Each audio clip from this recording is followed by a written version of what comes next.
Kawhi Leonard and James Harden are really starting to take over the NBA a little bit. They are on a 5-game winning streak, absolutely dominating Lakers, right? Rockets, Trailblazers, Pistons, Kings. I mean, they destroyed a lot of these teams by like 10, 15 or more points. And I kind of wanted to break down some of this film. In this game versus the Kings, man, it was over quick. Take a look at this play here. We're going to fake a double drag, essentially a double screen here. Now, instead of using this, we are seeing that everyone is prematurely rotating, and even our defender is kind of over-committing to getting over the screen. So instead of utilizing that screen, right, we're going to act like we're going to use it. Boom, drive back this way.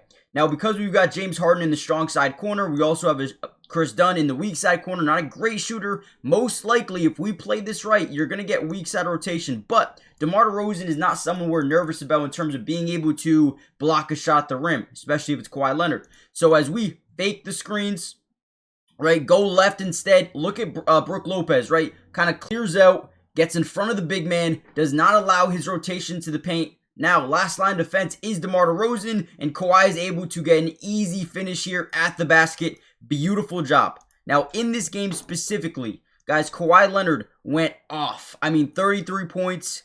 A couple of nights ago, went for like 50 points. James Harden had 21 in this game, right? And they are starting to figure it out with this roster. It takes time.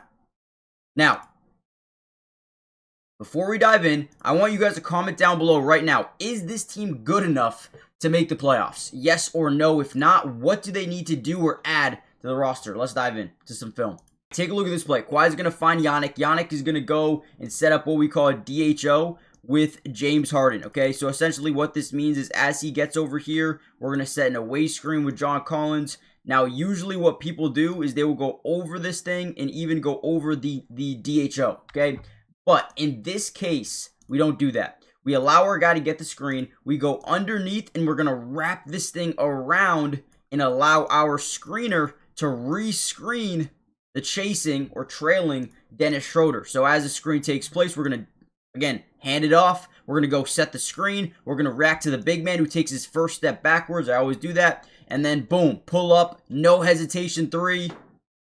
Gets it to go. And what I love about it is because our big rolls, we're creating weak side rotation here. So off the missed shot, we've got a wide open backside potential putback if he misses it. So again, great execution here by the Clippers. Easily one of my favorite plays of the game. Again, we're going to set up this double drag. We're going to get a screen here. As we come off this thing, all we're doing is reading how the defense is going to rotate. What are they going to do to defend this? Are they going to send the big over? Are they going to fight a guy over? Are we going to be able to leak our big into the paint and create weak side rotation? We all know that something is going to happen off this thing. We know some sort of reaction. Boom. So exactly what we thought was going to happen. Big rotates over, this guy fights over. This is what we call a blender. We are creating a double team. So as we roll our big to the basket, the weak side corner is forced to rotate over. Because he's forced to rotate over, Derrick Jones is now wide open, and Dennis Schroeder is forced to guard not only Kawhi Leonard, but also that corner in Derrick Jones Jr. So as James Harden drives into the lane, he's going to no-look cross-court pass this thing back. Schroeder goes and fills the lane, and we swing it to Kawhi. Because Kawhi is just so good, so special, he stops on a dime, doesn't care who you are, and shoots over you and drains a three. Now, before we get any further into the video, guys, do me a big favor. Hit the like button if you guys can. Helps out the channel so much when trying to get the video to more Clipper fans, Kawhi fans, Harden fans, whatever it may be. But also, make sure you are subscribed to the channel as well. It's free, doesn't cost anything. We will be covering this team, as long as they continue to win games. I want to cover them almost every single game, okay? So make sure you guys join the family if you haven't already done so yet. Again, turn on your post notifications. That way you're notified when we do post these videos. Chris Dunn gets a crazy steal. We're out in transition. Now, why is transition basketball so important? Well, because you can generate matchups right away that you absolutely love. First thing we notice is we get the big man on Kawhi Leonard. That's just something we were able to generate right away. So instead of doing anything, we're going to take advantage of this. Unless they send a topside fire or a blitz, we're taking advantage of this. So right here, we're going to act like we're going to drive. Now, one thing Kawhi does really well is he lulls his defenders to sleep by doing nothing, right? He's going to sit back here. He's going to do nothing for like half a second. Now, that big man is scared of getting blown by. So you see him giving him a little bit of separation. Once Kawhi stops, boom, quick trigger three, easy money. Kawhi Leonard is already so difficult to stop, but when you give him separation, especially as a jump shot, he's gonna make it. He's gonna make it almost every single time. This man is just different. The NBA season is in full swing, which means we all have a chance to over 1,000x our money during this year's NBA season. Now, before I get into my picks for tonight, I do want to show you a big offer that they're giving right now. If you use my promo code DUBS, they're going to give you a 100% match up to $100, which means if you put in 100, they're going to give you 100 to use on the Sleeper app. If you put in 50, they're going to give you 50, right? It is an absolute cheat code. But what I am putting in for tonight is Giannis over 30 points. They're taking on Cleveland. He usually has really good games versus Cleveland. I think he is going to have a big night tonight. Probably will get to the free throw line a ton. I also like Evan Mobley to have a little bit more assists because they have Giannis guarding him majority of the time. He likes to kick out, draw double teams in certain areas of the floor. And I think he's going to have a lot of assist opportunities. We also can look at Khalil Ware versus the Knicks. I think he's going to have 10 or more points in this game. And this is 20 to win 70. You guys can obviously put more, put less, whatever you guys want. And again, use promo code DUBS. You'll get a $100 match deposit on your first deposit, depending on how much you put in. Terms and conditions apply. See Sleeper's terms of use for details. Currently operational in over 25 states, so check out Sleeper today. At this point in the game, it was pretty much already over. I mean, 52 to 28.